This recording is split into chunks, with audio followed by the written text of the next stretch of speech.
तो ये कहानी है आइन की, जिसके पास उसकी दुनिया की सबसे वाहियात स्किल थी, जिस वजह से वो बहुत ज्यादा कमजोर था। और उसके इतने कमजोर होने की वजह से उसकी पार्टी के लोग खतरा आने पर उसे मौत के मुंह में अकेला छोड़कर भाग जाते हैं और फिर आइन मारा जाता है। लेकिन मरने के बाद भी उसकी मौत नहीं होती। एक बहुत ही खूबसूरत और रहस्यमयी लड़की उसकी जान बचा लेती है और फिर ना जाने कैसे आइक उसकी दुनिया का सबसे ताकतवर शख्स बन जाता है।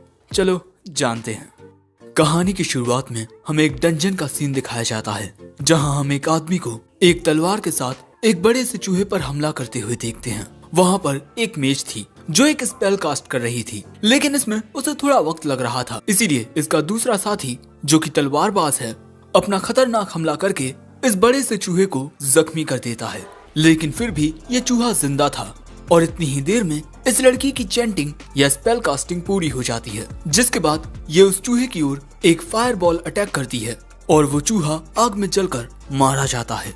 इन दोनों ने एक साथ मिलकर उसे हरा दिया, लेकिन इनका एक और साथी है जो कि इनका सारा सामान उठाता है और ये दोनों उसके साथ अच्छे से व्यवहार नहीं करते, क्योंकि इसकी स्किल बहुत ही बेकार है और इसका नाम आइन है।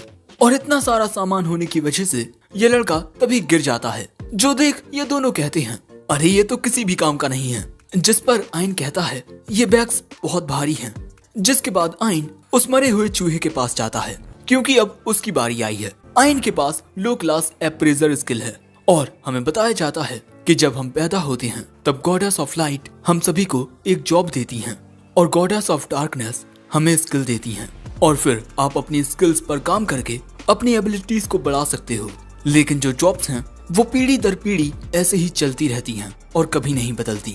और इन जॉब्स को 3 वर्गों में बांटा गया है। पहले आते हैं रेयर क्लास, जो टॉप पर होते हैं, जिसमें अमीर व्यापारी और मिलिट्री स्ट्रेटेजिस्ट होते हैं। फिर आती है हाई कॉमन क्लास, जिसमें तलवारबाज, जादूगर और वो सभी शामिल होते हैं जो लड़ सकते हैं। और इसी में आते हैं आइन की टीम के वो 2 मेंबर्स। और आखिर में आते हैं सबसे नीचे वाले लो कॉमन क्लास, जिनमें पीजेंट्स और अप्रेजर शामिल होते हैं, वो लोग जो लड़ नहीं सकते। और अक्सर ऐसा होता है कि जॉब्स आपको आपके पेरेंट्स से मिलती हैं और आप उन्हीं के नक्शे कदम पर चलते हैं। लेकिन आइन ने अपने माता पिता को एक छोटी उम्र में खो दिया था, इसीलिए वो खुद अपने अलग रास्ते पर चलने लगा, एक एडवेंचरर बनने की राह पर। उसने जिंदगी में अमीर बनने का सपना देखा था, लेकिन यहाँ वो अपनी अप्रेजर स्किल का इस्तेमाल एक मरे हुए चूहे पर कर रहा है। हमें पता चलता है कि ये चूहा एफ रैंक का था, लेकिन इसके बॉडी पार्ट्स का यूज कई चीजें बनाने में किया जा सकता है। आइन इसका दांत निकालने की कोशिश करता है, लेकिन वो ऐसा कर नहीं पाता। सो आइन इनसे मदद मांगता है, इसका दांत निकालने में क्या तुम मेरी मदद कर सकते हो?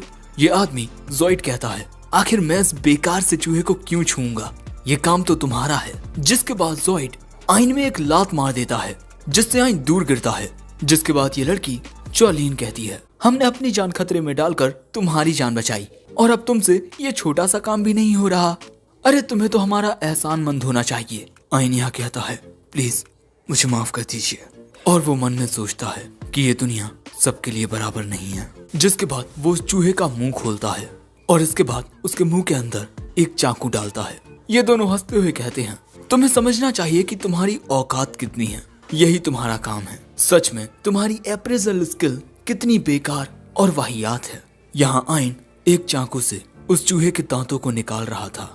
अप्रेजल स्किल वालों की कोई कीमत नहीं है, क्योंकि गिल्ड में मौजूद मैजिक टूल्स के जरिए भी अप्रेजल किया जा सकता है। आइन उस चूहे का दांत निकाल कर सोचता है, इन दोनों ने सही कहा, मैं लड़ नहीं सकता, मैं सिर्फ मॉन्स्टर्स से उनके शरीर के अंग बाहर निकालता हूँ। और इसके बाद वो दोनों ये कहकर आइन से दूर जाने लगते हैं कि ये तुम्हारा काम है और तुमने ये बहुत अच्छे से किया, ऐसे ही करते रहो। आइन उनके सामने मुस्कुरा कर कहता है, हाँ बिल्कुल दोस्तों, इस दुनिया में जिंदा रहने के लिए आइन को ये बेइज्जती सहनी होगी। और इसके बाद वो इनके पीछे जाने लगता है। अब ये लोग इस डंजन से बाहर निकलने वाले हैं, लेकिन थोड़ा आगे बढ़ने पर इन्हें अपने सामने एक मरा हुआ हेल हॉन्ड नजर आता है। और यही देख ज़ॉइड आइन को इसका मटेरियल कलेक्ट करने को कहता है, लेकिन आइन कहता है, तुम्हें ये अजीब नहीं लग रहा? गिल्ड इंटेल के अकॉर्डिंग इस डंजन में इस टाइप के मॉन्स्टर नहीं होने चाहिए। लेकिन ज़ॉइड आइन को लात मारकर धक्का देते हुए कहता है, बकवास करना बंद करो और अपना काम करो। लेकिन यहाँ पर अभी भी आइन परेशान था वहीं जॉइड कहता है, आज तो हमारी चांदी ही चांदी है, आज रात तो हम मस्त शराब पियेंगे और उसके बाद रात में हम दोनों मजे करेंगे। और इसी तरह ये दोनों हंस रहे थे। वहीं आइन इस पर अप्रेजल का यूज करता है। ये एक सी रैंक मॉन्स्टर है और इसके बाद वो उसकी बॉडी में से मटेरियल निकाल लेता है। लेकिन तभी इन्हें दूसरी ओर एक और हेलहॉर्न मरा हुआ दिखाई देता है, जो देख जॉइड खुश होता है और आइन को उसके मटेरियल भी कलेक्ट करने को कहता है। लेकिन यहाँ आइन काफी घबरा चुका था। वो कहता है, जैसा मैंने सोचा था कुछ गड़बड़ है। गिल्ड मैप के अकॉर्डिंग इस डंजन में आने जाने का सिर्फ एक रास्ता होना चाहिए। लेकिन जॉइड कहता है, गिल्ड मैप में गलत लिखा है। आइन उन्हें समझाता है कि हमें यहाँ से बाहर निकल जाना चाहिए, लेकिन वो उसकी बात नहीं मानते और उस दूसरे रास्ते की ओर जाने लगते हैं, ये कहते हुए कि अगर तुम जाना चाहते हो तो बेशक जाओ, लेकिन सामान यहीं छोड़ देना, क्योंकि तुमने मेरी बात नहीं मानी, इसीलिए मैं तुम्हें हमारी टीम से निकाल रहा हूँ। साथ ही तुम्हें एक फूटी कौड़ी भी नहीं मिलने वाली। तो अब जल्दी फैसला करो, तुम हमारे साथ आओगे या घर जाओगे। अब बेचारा आइन बिना पैसों के तो यहाँ से लौट नहीं सकता था। साथ ही उसे कोई अपनी पार्टी में भी नहीं लेता, क्योंकि उसकी जो अप्रेजल स्किल है उसका कोई काम ही नहीं है। और अगर जॉइड ने भी उसे अपनी पार्टी में से निकाल दिया तो वो भूखा मर जाएगा, और इसीलिए वो इनके साथ जाने के लिए तैयार हो जाता है। जिसके बाद ये लोग इस डंजन के दूसरे रास्ते की ओर जाने लगते हैं। और जैसे ही ये थोड़ा आगे आते हैं, इनके होश उड़ जाते हैं, क्योंकि यहाँ पर बहुत सारे हेलहॉर्न मरे पड़े हुए थे। आइन कहता है, जॉइड यहाँ पर कुछ तो गड़बड़ है। इतने सारे हेलहॉर्न को किसने मारा होगा? क्योंकि अगर एडवेंचरर्स इन्हें मारते तो वो इनके मटेरियल को कलेक्ट करते। जॉइड कहता है, अपना मुंह बंद रखो। लेकिन तभी आइन घबराते हुए सामने की ओर इशारा करता है। हम देखते हैं कि इन सभी के सामने काफी सारी आंखें नजर आ रही थी। इनके सामने बहुत सारे हेलहॉर्न्स होते हैं। आइन घबराते हुए कहता है, ये तो हेलहॉर्न्स का झुंड है और वो सभी हेलहॉर्न्स जरूर से खाने के लिए लड़ते हुए मारे गए होंगे। अब ये लोग हेलहॉर्न से घिर चुके हैं और लड़ने वाले सिर्फ जॉलिन और जॉइड हैं, और ये दोनों मिलकर भी एक हेलहॉर्न को नहीं हरा पाएंगे। जॉलिन घबराते हुए कहती है, अब हम यहाँ से कैसे भागेंगे? लेकिन तभी जॉइड कहता है, जॉलिन आइन के ऊपर एक पैरालाइजिंग स्पेल कास्ट करो। जो सुन जॉलिन कहती है, ओह मुझे माफ करना आइन, लेकिन वो क्या है कि मैं अभी मरना नहीं चाहती। उसकी ये बात सुन आइन हैरान हो जाता है और तभी जॉलिन आइन पर पैरालाइज स्पेल का यूज कर देती है और आइन वहीं गिर पड़ता है। और जॉइड उसके ऊपर लात रखकर कहता है, हे कुत्तों, ये रहा तुम सबका खाना। जिसके बाद जॉइड और जॉलिन यहाँ से भाग जाते हैं। बेचारा आइन रोते हुए उनसे कुछ कहने की कोशिश करता है, मेरी मदद करो प्लीज। लेकिन तभी वो देखता है कि इन हेलहॉर्न्स ने उसे घेर लिया है और फिर वो उस पर झपट पड़ते हैं और उसकी बॉडी पर अलग अलग जगहों पर उसे कुतरना शुरू कर देते हैं। लेकिन इनके हमलों से होने वाले दर्द से पैरालाइज स्पेल का असर खत्म हो जाता है। सो आइन एक पत्थर उठाकर अपने ऊपर से इन हेलहॉर्न्स को हटाता है। जिसके बाद आइन इनकी ओर एक बैग का सामान फेंक देता है और वो हेलहॉर्न्स उस सामान को खाने लगते हैं। इसी मौके का फायदा उठाकर आइन यहाँ से भागना शुरू करता है, लेकिन जख्मी होने की वजह से वो तेज भाग भी नहीं पा रहा था। और थोड़ी दूर आते ही वो देखता है कि जॉइड और जॉलिन ने यहाँ से बाहर जाने का दरवाजा बंद कर दिया है। अब आइन यहाँ से बाहर नहीं निकल सकता, इसीलिए वो वहाँ मौजूद एक दूसरे रास्ते की ओर जाने लगता है। लेकिन उस दूसरे रास्ते पर थोड़ा चलते ही सामने उसे कुछ नजर नहीं आता, बस एक गहरी खाई, और उसके पीछे उसके खून की गंध से वो हेडहॉर्न्स उसके करीब आ रहे थे। आइन समझ जाता है कि उसका मरना तय है और अब वो अजीब ढंग से हंसते हुए कहता है, अब मैं कैसे मरूं? या तो वो हेलहॉर्न्स मुझे जिंदा खा जाएं या फिर मैं इस खाई में नीचे कूद जाऊं। लेकिन आखिर में मेरी किस्मत में मरना लिखा है। ये सब मेरी बेकार की अप्रेजल जॉब की वजह से हो रहा है। मैं एक एडवेंचरर बनके भी अपनी जिंदगी में कुछ नहीं कर पाया। जॉइड और बाकी सब ने मेरा इतना मजाक उड़ाया, लेकिन मैंने कभी कुछ नहीं कहा और आखिर में वो मुझे अकेला छोड़कर चले गए। ये सब हुआ क्योंकि मैं अपनी बेकार की अप्रेजल स्किल के साथ लड़ नहीं सकता। लेकिन जो मैं कह रहा हूँ, क्या वो सच में सच है? अब तक मैं हर एक चीज का दोष अपनी जॉब को देता आया हूँ और हर एक चीज से भागता आया हूँ। मैंने सच में कभी कुछ करने की कोशिश की ही नहीं, लेकिन अब बहुत देर हो चुकी है। ये मेरी ही गलती है जो मैं इतना कमजोर हूँ और इसके बाद आइन वहां से कूद जाता है। गिरते हुए वो सोच रहा था, आखिर मैं इस दुनिया में पैदा ही क्यों हुआ था। मैं अपनी जिंदगी में कभी कुछ नहीं कर पाया और अब सब खत्म हो रहा है। जिंदगी भर मुझे हर किसी ने कचरे की तरह ट्रीट किया और अब मैं मरने वाला हूँ, बिल्कुल उसी तरह जैसे लोग घर से कचरा निकाल कर फेंक देते हैं। और इसी तरह हमें आइन के जमीन से टकराने की आवाज आती है, लेकिन वो नीचे गिरा है एक बड़ी ही अजीब सी जगह पर। और यहाँ हम देखते हैं कि एक लड़की उसी की ओर आ रही है। वो लड़की आइन के करीब जाकर उसे माथे पर चूमती है एंड ये सीन काफी ब्यूटीफुल भी होता है। अगले सीन में जब आइन को होश आता है, वो देखता है कि वो एक बड़े से पेड़ के नीचे है और वो इस बात से हैरान हो जाता है कि क्या मैं जिंदा हूँ और मेरे सारे जख्म भी ठीक हो गए। जिसके बाद हम देखते हैं कि आइन किस जगह पर है। ये तो एक बहुत ही ज्यादा बड़ी जगह होती है। तभी आइन देखता है कि उसके ऊपर पानी की बूंदें गिरने लगी हैं। वो इस पानी को अप्रेजल के जरिए चेक करता है। ये एस रैंक का होली वाटर होता है जो वर्ल्ड ट्री से आया है। आइन देखता है कि ये पेड़ एस रैंक का वर्ल्ड ट्री है और इसी बात से वो हैरान हो जाता है। जिसके बाद हमें पता चलता है कि इस दुनिया में बहुत वक्त पहले एक वर्ल्ड ट्री हुआ करता था और मैजिक का यूज करने के लिए माना की जरूरत पड़ती है जो एटमॉस्फेयर में होता है और माना वर्ल्ड ट्री में से ही निकलता है। लेकिन कहा जाता था कि काफी वक्त पहले वो वर्ल्ड ट्री खत्म हो गया, लेकिन फिर भी इन लोगों की बॉडी में माना आता रहा। विद्वानों ने अपनी रिसर्च के जरिए बताया कि वर्ल्ड ट्री कहीं ना कहीं अभी भी मौजूद है। फिर काफी एडवेंचरर्स ने उस वर्ल्ड ट्री को ढूंढने की कोशिश की, लेकिन किसी को कुछ नहीं मिला। और वो किसी को इस वजह से नहीं मिला क्योंकि वर्ल्ड ट्री एक डंजन के नीचे था, बहुत गहराई में। आइन उस पेड़ से कहता है, तुमने मेरी जान बचाई है ना, शुक्रिया।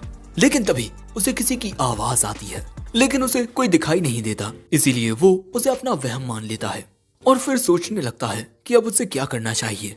मुझे नहीं लगता कि ज़ॉइड और जॉलीन मेरी मदद के लिए किसी को भेजने वाले हैं और यहाँ खाने के लिए कुछ भी नहीं है, इसीलिए मुझे इस जगह से बाहर निकलने का जोखिम उठाना ही होगा। जिसके बाद आइन इस पेड़ को थैंक यू और गुड बाय कह के जाने लगता है।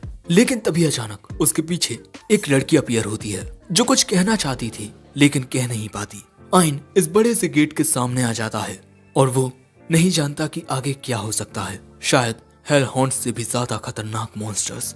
लेकिन मुझे हिम्मत दिखानी होगी, भले ही ये बहुत खतरनाक है लेकिन मुझे जाना होगा। और फिर वो एक पत्थर उठाकर कहता है, मैं अपना रास्ता खुद बनाऊंगा।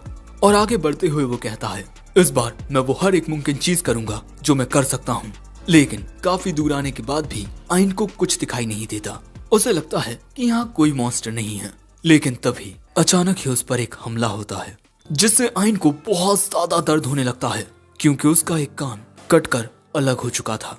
और फिर जैसे ही वो अपने कान की ओर अपना हाथ बढ़ाता है, उसकी उंगलियां भी कट जाती हैं।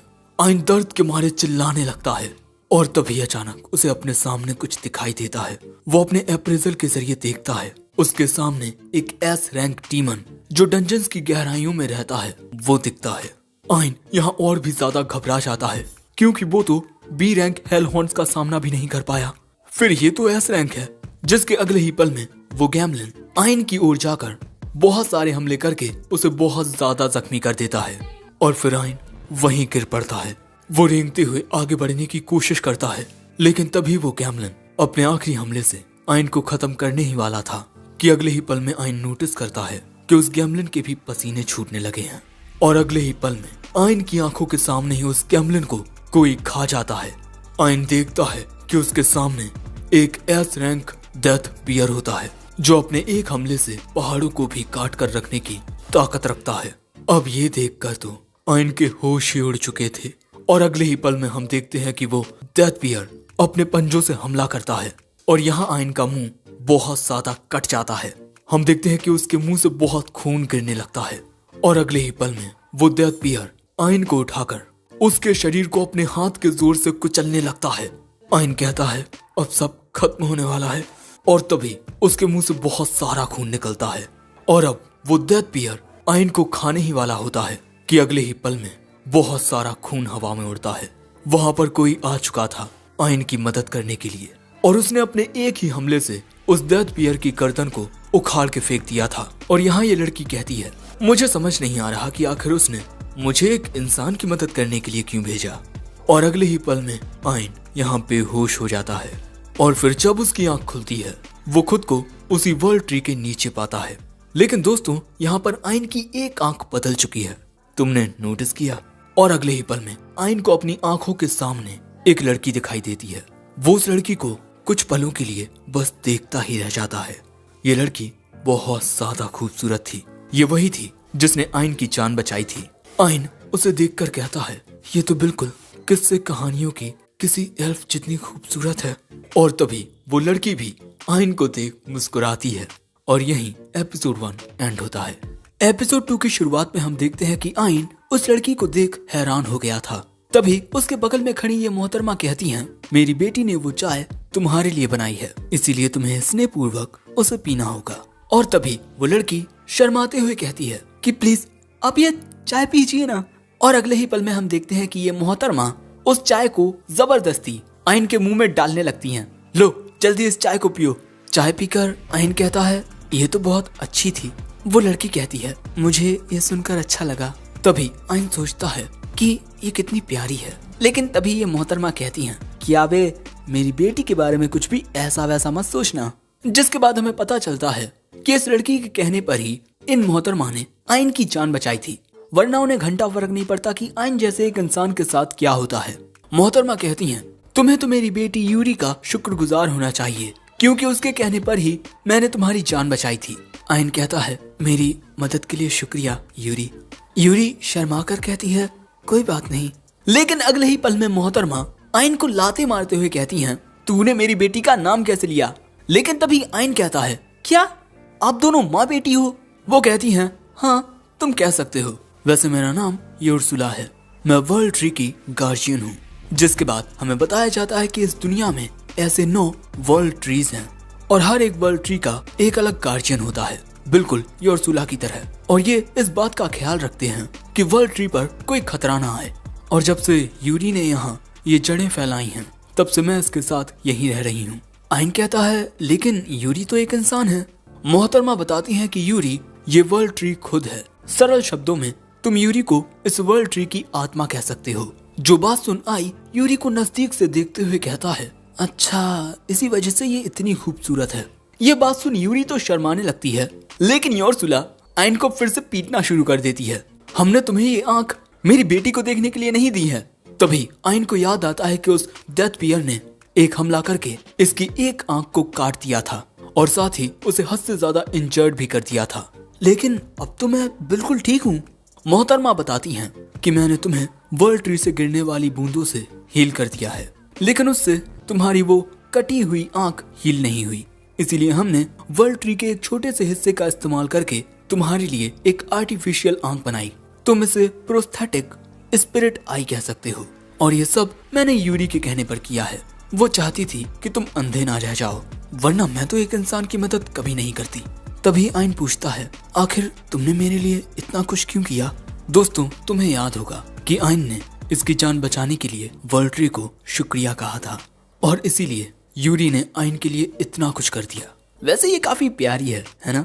मोहतरमा बताती हैं कि इस एबिस में कोई शख्स भूला भटका कभी कभार ही आता है और जब वो आता है तब यूरी हमेशा उसकी मदद करती है।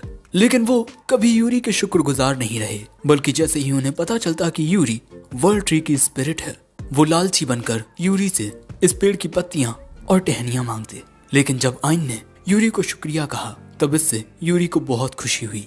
आइन कहता है, तुमने 2 बार मेरी जान बचाई, अब मैं तुम्हारा कर्जदार बन गया हूँ यूरी। लेकिन उसकी ये बात सुन यूरी फिर से बहुत ज्यादा शर्माने लगती है। लेकिन तभी मोहतरमा कहती हैं, चलो तुम्हारी जान बच गई ना, अब निकलो यहाँ से। तभी यूरी कहती है, लेकिन माँ बाहर बहुत ज्यादा खतरा है। मोहतरमा कहती हैं, ये इंसान जिए या मरे मुझे कोई फर्क नहीं पड़ता।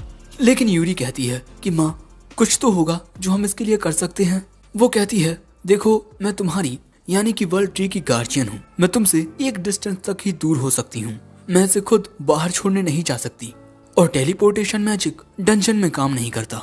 अब ये बात सुन बेचारी यूरी बहुत उदास हो जाती है। सो मोहतरमा उसे चुप कराने लगती हैं। लेकिन आई यहाँ ये देख हैरान हो जाता है कि यूरी यहाँ उसके लिए रो रही है। और अब यूरी को रोता हुआ देख मोहतरमा कहती हैं, ठीक है अब बस एक चीज है जो हम कर सकते हैं। बच्चे मैं तुम्हें ट्रेन करूंगी, मैं तुम्हें इतना ताकतवर बना दूंगी कि तुम खुद अकेले यहाँ से निकल पाओ।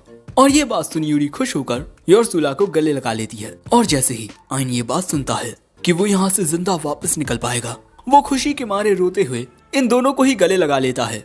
तभी मोहतरमा कहती हैं, मैं इस दुनिया की सबसे ज्यादा पावरफुल सेज हूँ, अगर तुमने कोई भी गलती की तब मैं वो सहन नहीं करूंगी। आइन कहता है, मैं अपनी पूरी कोशिश करूंगा। जिसके बाद हम देखते हैं कि योरसुला आइन को डंजन में लेकर आती है, क्योंकि अगर वो आइन को नॉर्मल ट्रेनिंग देगी तब इस डंजन से बाहर निकलने में वो बूढ़ा हो जाएगा। लेकिन वो आइन को जल्द से जल्द ताकतवर बनाना चाहती है। जिसके बाद वो आइन से कहती है, वहाँ सामने देखो। आइन कहता है, मुझे कुछ दिखाई नहीं दे रहा। मोहतरमा उसे लात मारते हुए कहती हैं, अबे भड़वे, तुम्हारी एक आंख को वर्ल्ड ट्री के एक पीस से रिप्लेस किया गया है, जरा उसका सही से इस्तेमाल करो। जिसके बाद आंखें बंद करके आइन फोकस करता है और याद करता है कि जब वो मरने वाला था तब यूरी ने उसे एक नई जिंदगी दी, और अब इस दुनिया में वो जो कुछ भी देख पाएगा यूरी की ही बदौलत देख पाएगा।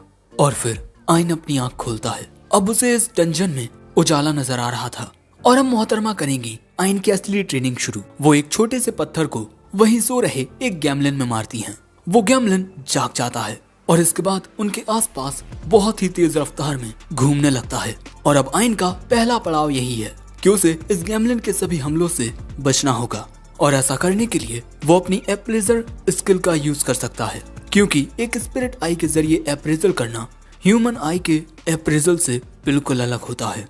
चलो अब जल्दी से ट्राई करो। अब तभी आइन अप्रेजल का यूज करता है और अब वो इस गैमलिन की मूवमेंट्स को पढ़ पा रहा था, लेकिन तब तक काफी देर हो जाती है। वो गैमलिन उसके दाएं कान को काट देता है।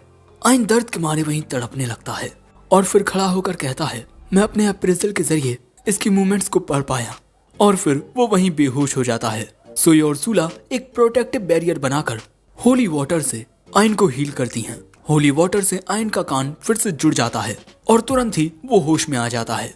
मोहतरमा बताती हैं कि ये वर्ल्ड ट्री से निकलने वाला होली वाटर है, यानी कि इसके साथ योरसुला आइन की जितनी चाहे उतनी ट्रेनिंग करा सकती है। उसे जितने भी घाव आएंगे वो उन्हें हील कर देगी। और फिर जैसे ही वो प्रोटेक्टिव बैरियर को ऑफ करती है, आइन उस गैमलिन की अगली मूवमेंट को पढ़ने की कोशिश करता है। अब वो गैमलिन उसके बाएं पैर पर हमला करने वाला है। अब आइन को जल्दी ही कुछ सोचना होगा, क्योंकि वो गैमलिन उसके बहुत करीब होता है। वो फिर से अप्रेजल करता है, यानी रीअप्रेज, और अब उसे पता चल जाता है कि गैमलिन 5 सेकंड में उस पर हमला करने वाला है। अब ये जानने के बाद जैसे ही वो गैमलिन उस पर हमला करता है, आइन उसके हमले से बच जाता है। आइन ने अपनी जिंदगी में पहली बार किसी एस रैंक मॉन्स्टर के हमले को डॉच किया था, और जैसे ही वो खुश होता है, वो गैमलिन उसके पीछे आकर उसकी पीठ पर वार करता है। जिसके बाद आइन सोचता है कि उसे लापरवाही नहीं करनी होगी, उसे अपने दुश्मन के अटैक्स की टाइमिंग को समझना होगा, और जब वो सही से ऐसा करना सीख जाएगा उसकी पूरी दुनिया ही बदल जाएगी। जिसके बाद वो गैमलिन आइन पर काफी हमले करता है और आइन उसके हर एक हमले से बचता है, और ऐसे ही एक हफ्ता गुजर जाता है। अब आइन बहुत स्पीड में अपनी अप्रेजल का यूज करना सीख चुका है। जैसे ही गैमलिन उसके बहुत नजदीक आता है, वो उसके हमलों से बचने लगता है, और इसी वजह से वो बहुत खुश होने लगता है। लेकिन तभी वो गैमलिन फिर से उसकी पीठ पर वार कर देता है। जिसके बाद योरसुला प्रोटेक्टिव बैरियर बनाकर आइन को होली वाटर से ठीक करती है और कहती है, तुम्हारा पहला पड़ाव यहाँ पार हो गया है, अब बारी है अगले पड़ाव की। अब तुम्हें उस गैमलिन को हराना होगा। आइन कहता है, लेकिन मैं उससे लड़ूंगा कैसे? योरसुला कहती है, ये तुम खुद सोचो। ये लो एक वुडन सॉर्ड जो वर्ल्ड ट्री से बनी है, और यूरी ने खुद ये लकड़ी तोड़कर योरसुला को दी ताकि इसकी मदद से आइन लड़ सके। योरसुला यहाँ कहती है, मेरी प्यारी बेटी ने खुद दर्द सहकर ये लकड़ी तोड़ी है, अगर तुमने इसे तोड़ा ना तो मैं तुम्हें तोड़ दूंगी। जिसके बाद आइन इस लकड़ी के लिए यूरी को भी थैंक्स कहता है। जिसके बाद वो उस गैमलिन से लड़ने के लिए रेडी हो जाता है, ये सोचते हुए कि पहले उसे गैमलिन के अटैक करने की दिशा को समझना होगा। और फिर जैसे ही गैमलिन उसके करीब आता है, वो उस पर हमला करने की कोशिश करता है, लेकिन वो उसे नहीं मार पाता क्योंकि उसके हमला करने की स्पीड बहुत स्लो है। अब इसके बाद वो गैमलिन फिर से हमला करने के लिए आइन के करीब आता है, और जैसे ही वो बेहद नजदीक आ जाता है, आइन उस पर हमला करता है, लेकिन वो फिर से उसके हमले से बच जाता है। ये गैमलिन भी बहुत समझदार है। सो तभी योरसुला कहती है, क्या तुम्हारी ये स्पिरिट आई सिर्फ मूवमेंट्स को ही कैच कर सकती है? जिसके बाद आइन अपनी गलती को समझते हुए सुपर अप्रेज का यूज करता है, और अब उसे चीजें पहले से ज्यादा साफ नजर आने लगी हैं। अब वो अपने एनिमी के अटैक्स की मूवमेंट्स को स्लो मोशन में देख पा रहा है, जिसके बाद आइन उस वुडन स्वॉर्ड से इस गैमलिन के मुंह पर मारता है और अब जैसे ही ये लकड़ी उसमें लगती है वो जमीन में धंस जाता है। आइन ने यहाँ अपनी जिंदगी में पहली बार किसी मॉन्स्टर को हराया है और ये तो एस रैंक है, इसीलिए वो बहुत खुश होने लगता है। तभी उर्सुला कहती है इतनी जल्दी सेलिब्रेट मत करो, अब तुम्हें यहाँ मौजूद सभी गैमलिन्स को हराना होगा। और दोस्तों यहाँ पर बहुत सारे गैमलिन्स होते हैं, जिसके अगले सीन में हम देखते हैं कि आइन एक एक करके इन सभी गैमलिन्स को हरा चुका है।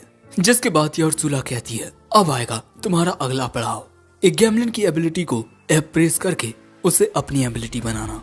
आइन कहता है मैं इन्हें एप्रेस तो कर सकता हूँ लेकिन इनकी एबिलिटीज को कॉपी नहीं कर सकता। वो कहती है तुम एक नंबर के बेवकूफ हो, एप्रेजल का मतलब होता है इंफॉर्मेशन को पढ़ना, उसे समझना और उसे अपनाना, और क्योंकि अब तुम्हारे पास एक स्पिरिट आई है तब तुम इससे सिर्फ नॉलेज गेन ही नहीं कर सकते बल्कि उसे एक्वायर भी कर पाओगे।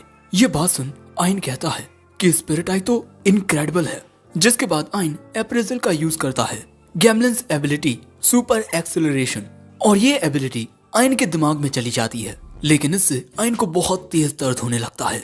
जिसके बाद वो कहता है कि क्या मेरे पास गैमलिन की एबिलिटीज आ गई होंगी। जिसके बाद आइन इसे ट्राई करता है और अब वो बहुत स्पीड में दौड़ पा रहा है, उसकी स्पीड बहुत ज्यादा बढ़ गई है लेकिन तभी उसके मसल्स दर्द करने लगते हैं और वो वहीं गिर जाता है। जिसके बाद उर्सुला वहां आकर उस पर होली वाटर डालती है। जिसके बाद आइन दौड़ने की ही प्रैक्टिस करने लगता है कि उसकी बॉडी को इतनी तेज स्पीड में दौड़ने की आदत हो जाए। वो बार बार दौड़ता है, बार बार गिरता है और उर्सुला को ये सब देख बहुत मजा आ रहा था। लेकिन इसी तरह लगातार प्रैक्टिस करने से उसके मसल्स दर्द करना बंद कर देते हैं और फिर आइन कहता है अब मुझे लगता है कि मैं एक डेथ बियर को भी हरा सकता हूँ। लेकिन वो कहती है कि इतनी जल्दबाजी मत करो। लेकिन ये बात सुन आइन निराश हो जाता है। सो तभी उर्सुला कहती है मैं तुम पर एक उपकार करती हूँ, तुम मेरी एबिलिटी को एप्रेस कर सकते हो। जिसके बाद उर्सुला आइन को आग में जलाकर उसे अपनी एबिलिटी दिखाती है। जिसके बाद हमें पता चलता है कि उर्सुला की एबिलिटी डिस्कार्ड इनकांटेशन है, यानी कि सिर्फ सोचकर ही वो किसी भी मैजिक का यूज कर सकती है, उसे कोई इनकांटेशन नहीं करनी पड़ती। चलो अब जल्दी से डिस्कार्ड इनकांटेशन और फायरबॉल को एप्रेस करो। और फिर आइन ऐसा ही करता है, वो उर्सुला को एप्रेस करता है और उर्सुला की एबिलिटी आइन के अंदर चली जाती है और फिर आइन आग में जलने लगता है। बेचारे का ईना मीना डीका हो जाता है। हमें पता चलता है कि उसने डिस्कार्ड इनकांटेशन एबिलिटी को एक्वायर कर लिया है लेकिन उसे अब फिर से ट्राई करना होगा। जिसके बाद आइन फायरबॉल एबिलिटी को भी एक्वायर कर लेता है लेकिन वो फिर से जलने लगता है और ऐसे ही 5 दिन की लगातार ट्रेनिंग के बाद वो मैजिक का यूज तो करने लगा लेकिन उसकी मैजिकल पावर बहुत कम है, इसीलिए जब भी वो मैजिक का यूज करता वो बेहोश हो जाता। सो यूरी वर्ल्ड ट्री के होली वाटर से उसे हील करती है जिससे उसकी मैजिकल पावर भी इंक्रीज हो जाती है।